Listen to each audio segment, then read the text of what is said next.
I switched to the Razer Pro Type Ergo as my daily keyboard for editing and work, and I did not expect it to make as big of a difference as it did in how my hands feel after long work sessions.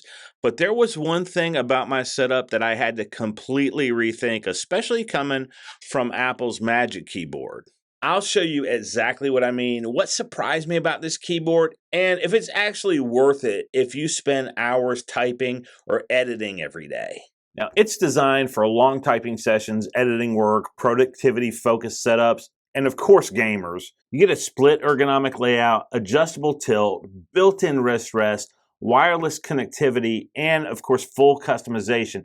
On paper, it looks like a productivity keyboard. In my use, it feels like something specifically made for people who spend hours editing, writing, or working at a desk. The first thing you notice is that split design and the fact that it's a larger keyboard, which I'm becoming a fan of. Because being a bigger guy and coming from that tiny Mac keyboard, where I was kind of forced into this version of a typing T-Rex with my little arms all squished up in front of me, this is just immediately more comfortable and relaxed. There is a short adjustment period for finding the keys, but it took me less than a day to feel completely normal using this. The adjustable tilt matters more than I expected because you can actually fine-tune the angle to reduce wrist strain rather than having to adapt to whichever one the keyboard gives you. And that small detail made a huge difference to me in finding my most comfortable typing position. It also has full backlighting. It is useful, especially in lower light setups, but it's not overly distracting. You can dim it or turn it off if you prefer that look. It's more functional than flashy, which fits the rest of the keyboard. This is where the keyboard really stands out. The keys are low profile, but still have a satisfying tactile response. You're not pressing hard, but you always know when a key registers. And that matters a lot for editing work or anything repetitive. After a while, your fingers stop thinking about the keyboard and just focus on the work.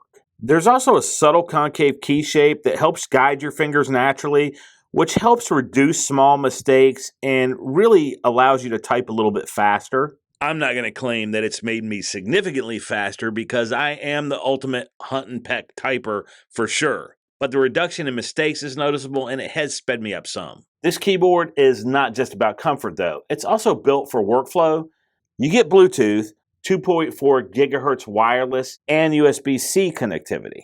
There are also macro keys and a command dial that'll let you fully customize the keyboard through Razer Synapse. And this is where it becomes more than just a keyboard, because if you edit video, work in timelines, or do really any repetitive digital tasks, you can map shortcuts and speed up your workflow significantly. There's also an AI shortcut button built in. Depending on how you set it up, it can trigger writing tools, text actions, or other productivity shortcuts through the Razer software.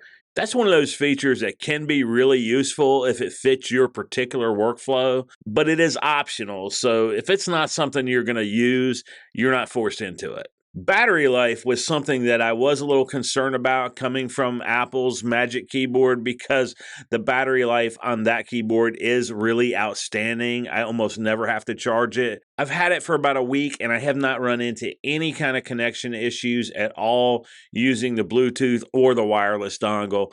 I mainly use the Bluetooth as my go-to, but neither one has given me any kind of problem at all. And after using it for a week, it has increased my productivity, like I said before.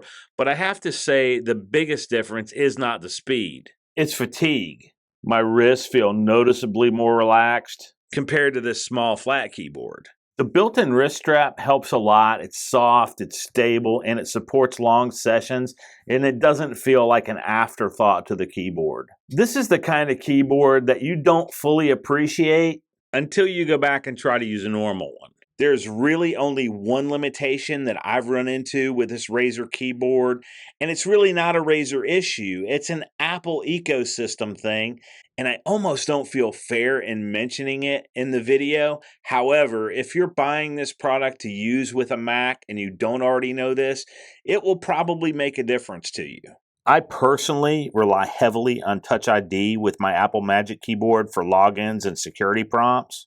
That fingerprint feature is not available here, and it's because Apple keeps it inside their own hardware ecosystem. So I just adjusted my setup. I just keep the Apple keyboard tucked under my Razer. I use the Razer for all typing and editing, and I only reach for the Apple keyboard when I need the Touch ID. They're both connected at all times, and it's a small trade-off that keeps everything working smoothly. So is the Razer Pro Type Ergo worth it? If you spend long hours typing, editing, or working at a desk, this is a real upgrade in comfort and workflow.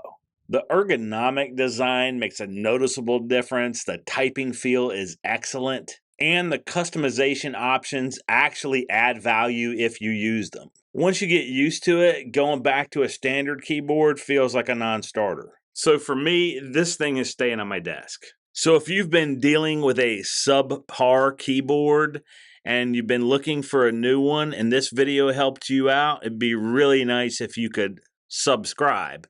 Also, like the video, do those type of things. It really is the best way that you can help the channel. I know this type of video is not everybody's cup of tea, but listen, we're working hard to get to 1,000 subscribers. I really appreciate your help and support.